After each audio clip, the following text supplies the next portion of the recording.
የፍጥረት ሁሉ ደስታ ልደታ ለማርያም።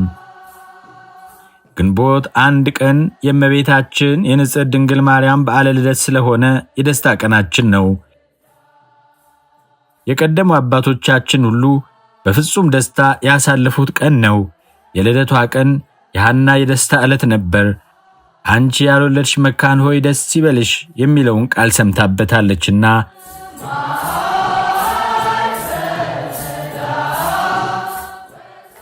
የልደቷ ቀን የኢያቄምም የደስታ ዕለት ነበረ። ከእሴይ ግንድ በትር ይወጣል ኢሳይያስ ምዕራፍ 11 ከቁጥር 1 የሚለው ቃለ ነቢይ በውድ ልጁ ሲፈጸምና በበትሩ ሰራዊት አጋንንት ሲርቁ አይቷልና። በእርሷ ልደት ነቢያት ሁሉ ተደስተዋል። የትንቢታቸው ፍጻሜ ሲደርስ፣ የንባባቸው መንፈስ ሲገለጥ፣ ሕግን ለጸጋ ኦሪትን ለወንጌል ሊያስረክቡ ነገደ ሌዊ ሊቀ ካህናቱን ለነገደ ይሁዳ ሊያስረክብ ሲሰላለፉ አይቷልና። የእርሷ ልደት ያዕቆብ ፍጹም ደስታ ነበረ። በሕልሙ ከመሬት እስከ ሰማይ ተዘርግታ ያያት መሰላል በእውን ከምድር ወደ ላይ በቅድስና ስትደርስ ለማየት በቅቷልና። ራሷ ላይ እግዚአብሔር የተቀመጠባት እውነተኛዋ መሰላላችን በእርግጥም ድንግል ማርያም ናት። ቅዱስ ጳውሎስ የሴት ሁሉ ራስ ወንድ ነው እንዳለው የእርሷ ራስ ግን ያዕቆብ እንዳየው እግዚአብሔር ሆነ።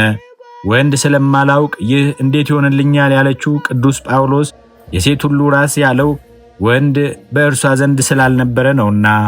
ቅዱስ ገብርኤልም ይህን ልዩ መሆኗን ስለሚያውቅ አንቺ ከሴቶች ሁሉ ተለይተሽ የተባረክሽ ነሽ፣ ጸጋን የተመላሽ ሆይ ደስ ይበልሽ፣ ጽንስሽም እንደ ሌሎች ሴቶች አይደለም እያለ ሲሰግድለትና ሲያመሰግናት እርሱን አልፋ ለእግዚአብሔር መቀመጫ ዙፋን ማደሪያ መቅደስ መሆኗን ያየው አባታችን ያዕቆብ በእውነት ደስ አለው። አብርሃም ልጁን ይስሐቅን የተቤዠለትን አማናዊ በግ ይዛለት የምትወርደውን ዕፀ ሳቤቅ ተወልዳ አይቶ ደስ አለው። እርሷ ስትወለድ ያቺ ያያት ቀን መድረሷን አውቆ ፍጹም ደስ አለው። ይስሐቅም ከታሰረበት ያስፈታችውን ስለ እርሱ ፈንታ ቤዛውን ይዛለት ከቻለችውን ስትወለድ አይቶ በደስታ ቃል ዘለለ። ከሲኦል እስራት የሚፈታበት ቀንም እንደደረሰ በእርሷ ልደት ደወሉን ሰምቷልና ፈነደቀ። ሙሴም በእርሷ ልደት በደስታ ብዛት ቦረቀ። ከሩቅ ያያት የማትቃጠል ቁጥቋጦ በሐና ጭን ቁጭ ብላ ሲያይ እንደገና ወደ እርሷ ሊገሰግስ ወደደ። ያኔ ጫማህን አውልቅ ያለው ድምፅ አቃጨለበትና ባለበትም ቆሞ ያያት ጀመር። ሲያያትም ኅብረ ብዙ ሆና አስደነቀችው። ኦሪትም በሥነ ፍጥረት ሲጀምር በሁለተኛው ቀን ሰኞ እግዚአብሔር ከውሃ ጠፈር ያለውን ሰማይ እንዳሳየው ዛሬ ደግሞ ከመሬት አዳም የተወለደችውን ድንግል አዲስ ሰማይ ሁለተኛ ሰማይ አድርጎ ሲያሳየው ተገረመ። ያኛው ሰማይ ለዚህ ዓለም ፀሐይ ሲዘጋጅ ወደ ኋላ እንዳየ አሁን ደግሞ የአማናዊው የጽድቅ ፀሐይ መውጫ ስትወለድ ፀሐዩን ሊሞቅ ጊዜው መድረሱን አይቶ ተደሰተ። እንደገና ሲያያት ደግሞ አሁንም ኅብሯን ለውጣ ታየችው። ምድር ከመረገሟ በፊት ያለ ዘር እጽዋት አዝርዕትን ስታበቅል አይቶ የነገረን ሙሴ ከእናቱ ከሔዋን ልጆች ሆና መርገም ያላረፈባት ያለ ወንድ ዘር የሕይወት እንጀራ ሆኖ የሚሰጠውን ፍሬ የምታስገኘውን አማናዊት ገራሂተ ሰሉስ አይቶ እንደገና አደነቀ። ሙሴ ከተመስጦ አልተመለሰም። መንፈስ ቅዱስን እንደ ጣት አድርጎ በጽላት ላይ ቃሉን ጽፎ የሰጠው እርሱ አካላዊ ቃል ሰው ሆኖ የሚታይባትን ጽላት ተወልዳ ሲያይ ተገረመ። ፊትህን አሳየኝ ሲለው ፊቴን ልታይ አትችልም፣ ነገር ግን ጀርባዬን ታያለህ ያለው አምላክ የሚወለድባትን ተወልዳ ሲያይ የጌታን ጀርባ በደብረ ታቦር የሚያይበት ቀን መድረሱን አውቆ በደስታ ዘለለ። የመገናኛውን ድንኳን የተከለው ሙሴ ከድምፁ በቀር ያላገኘውን አምላክ የሚያገኝባት እውነተኛዋ የመገናኛው ድንኳን ተተክላ ባያት ጊዜ ደስ አለው።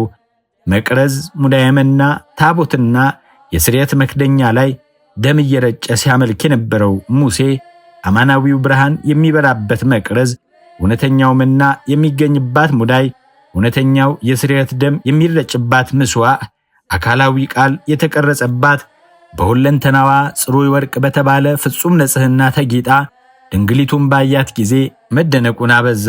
ድንኳኑን ሲያስብ እርሷ፣ ታቦቱንም ሲያስብ እርሷ፣ ጽላቱንም ሲያስብ እርሷ፣ ሙዳየ መናውንም ሲያስብ እርሷ፣ መቅረዙንም ሲያስብ እርሷ፣ ማዕጠንተ ወርቁንም ሲያስብ እርሷ ስትሆንበት እንዴት አይደነቅ በእውነት። ሙሴ በዚህ አላበቃም።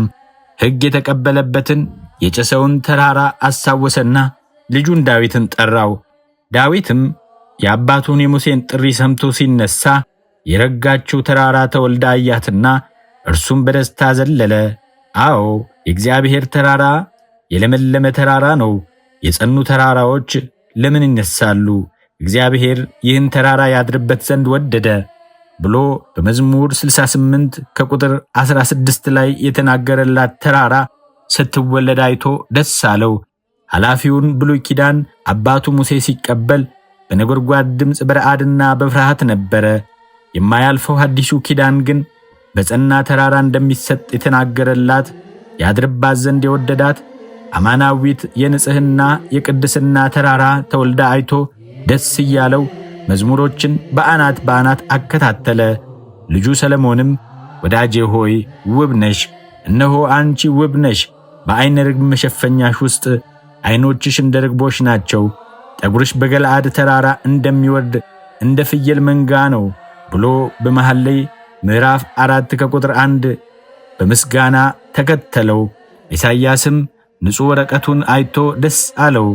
እንደ ታሸገች የተጻፈባት ሕዝብም አሕዛብም ይህን ደብዳቤ ልናነበው አንችልም ያሏት አካላዊ ቃል በድንግልና የሚጻፍባትን ንጹሕ ወረቀት አይቶ ኢሳይያስ ተደነቀ። በትንቢቱ ምዕራፍ 29 ከቁጥር 11 ላይም ጻፈው።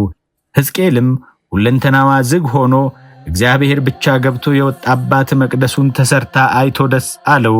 ተራ በተራ ሁሉም ነቢያት ትንቢቶቻቸውን ይዘው ስለ እርሷ ያዩትን ራእይ፣ ምሳሌና ትንቢት ፍጻሜውን እያዩ ተደነቁ። መሐንዲስ የሕንፃውን ንድፍና የሚሠራውን ሕንፃ እንደሚያስተያይ እነርሱም በልደቷ ትንቢታቸውን ከፍጻሜው መጀመሪያ መሠረት ጋር እያስተያዩ ተደሰቱ። በመጨረሻም የፍጥረት ሁሉ አባት አዳም ከልጆቹ ጋር ደስ አለው። አዳም ሆይ መሬት ነህና ወደ መሬት ትመለሳለህ ያለው ጌታው ከጨለማ ሲኦል ሊያወጣው ልጁን ከመሬት ባሕሪው አንስቶ እርሷን ሰማይ አድርጎ ሲያያት በእርሷም ላይ እርሱ ፀሐይ ሆኖ ሊወጣ ወገግታውን ሲያሳየው በደስታ ነባ። የሰጠኸኝ ሴት አሳተችኝ ብሎ የከሰሳት ሔዋንን ተክታ የሚያመሰግናት ሌላ ሔዋን ተወልዳ ሲያይ ደስ አለው። ምሳሌና የሚተካከላት እንደሌለም ሲያይ ልጁን ሰለሞንን ጠርቶ ለእናቷ አንዲት ናት፣ ለወለደቻትም የተመረጠች ናት የሚለውን ዘምር አለው። ልጆቹ ሁሉ ከመረገሙ በፊት ያለ ክብሩን ስላላዩ በተገቢው መጠን የማያደንቁለትን ከስህተት በፊት የነበረ ክብሩንና ጸጋውን ይዛ ስትወለድ በደስታ ተንሰቀሰቀ። የአዳምን ለቅሶ ሰምታ ሔዋን እናቷ የመርገም ጨርቋን ጥላ ብድግ አለች። አንድ ልጇን እያየች በደስታ አለቀሰች። በልጆቿ ሳይቀር ምነው እባብን ሰማሽው የሚል ወቀሳ እየሰማች ስታዝን የኖረች ምስኪን እናት መርገሟን ወርውራ በቅድስና ከብራ መላእክትን በልጣ እንደ ጨረቃ ስታበራ ስታያት መካሷን አይታ ፈነደቀች። ያሳታትን ዲያብሎስ በቅድስና መንገዷን ሰውራ የምታስተውን ግራ የምታጋባውን መድኃኒት ልጇን ተወልዳ አይታ በደስታ አነባች። የፍጥረት እናትና አባት የሆኑ አዳምና ሔዋን ልጃቸውን እናታችን፣ ካሳችን፣ መድኃኒታችን፣ ሰማያችን ተወለደች እያሉ ሲደሰቱና ሲያመሰግኑ ልጆቻቸውም ከነርሱ ጋር የባሕርያችን መመኪያ የድነታችን ቀርን ዛሬ ተወለደች እያሉ ተደሰቱ። ከአንድ ከዲያብሎስ በቀር ሁሉም ደስ አላቸው። እርሷም እንኳን የቀደመው የኋላው ትውልድ ሁሉ ብፅዕት ይሉኛል አለች። እንግዲያስ በእርሷ መወለድ እንደ ዲያብሎስ አይክፋን። ይልቁንም የፍጥረት ሁሉ አባትና እናት እንደሆኑት እንደ አባታችን አዳምና እንደ እናታችን ሔዋን እንደ ነቢያትና አበው ሁሉ አብረን ደስ ይበለን። እንኳን ደስ አለን።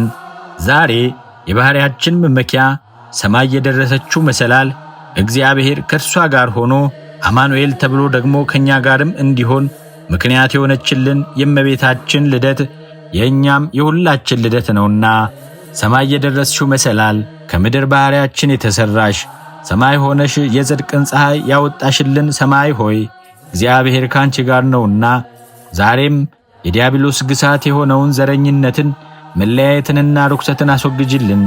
የባሕርያችን መመኪያ ሆይ ለአጋንንትና ለመናፍቃን መሳለቂያ አታድርጊን። በእኛ ጉድለት ምክንያት ታምነውባት አፈሩ፣ ተማጽነውባት መልስ አጡ እያለ ዝንጎችን እንዳያጠራጥር ቸሪቱ አማላጅቱ ሆይ በልደትሽ ስላስደሰትሻቸው ከኀፍረትና ከውርደትም ስላዳንሻቸው እናትና አባትሽ ስለ ኢያቄምና ስለ ሐና ስለ አዳምና ሔዋን ብለሽ ድረሽልን። በእስራኤል ትውፊት እስራኤል በተጨነቁ ቁጥር ራሔል ስትጮህ ይሰማቸው እንደነበረ ዛሬም አንቺ ከጮሽ ልጅሽ ይምራልና በእውነት ይቅር ይለን ዘንድ ለምኝልን። ሰአሊ ለነ ቅድስት። በክርስትናው ለምናምን ሁሉ እንኳን ደስ አለን። እንኳንም ለእናታችን ልደት ለሁላችንም የጋራ ልደት በዓል አደረሰን። አሜን።